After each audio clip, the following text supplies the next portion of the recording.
कटिवाकू जाउछि एमानकर ration card जदि आपण जने राशन कार्ड हिताधिकारी आपणकर राशन कार्ड अछि आ आपण भी सरकार तरफ आसुथिबा मागणा राशन सामग्री लाभ उठाउछंती तेबे ए खबर आपणक पई बड़ गुरुत्वपूर्ण नचेत मध्ये आपणकर राशन कार्ड भी कटि जाय पारे ता छडा जो हिताधिकारी नूतन राशन कार्ड बनाया पई चाहुछंती एमिति कि राशन कार्ड अछि सेथिरे नुआ नाम जोड़िया पई चाहुछंती तेबे वीडियो को शेष पर्यंत देखंतु एबे राशन कार्ड को नै जारी हला एक नुआ अपडेट वीडियो रे जानिबा ता पूर्वरो वीडियो को लाइक करंतु सब्सक्राइब करनथिले एबे सब्सक्राइब करी पाखर थिबा बेल आइकन को दबाइ दियंतु।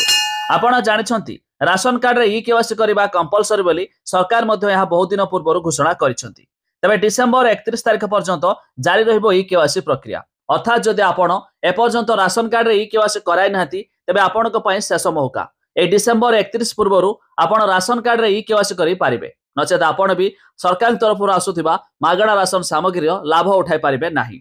एने विधानसभा रे लिखित उत्तर देई कहिसंती जोगाण मंत्री ई केवासी प्रक्रिया एवं क्षेत्र तर्जमा समय 6,83,995 जन मृत व्यक्ति चिन्हट होइछंती सेपरि 33,128 अयोग्य राशन कार्ड मध्य बातिल कराइछि एपर्यंत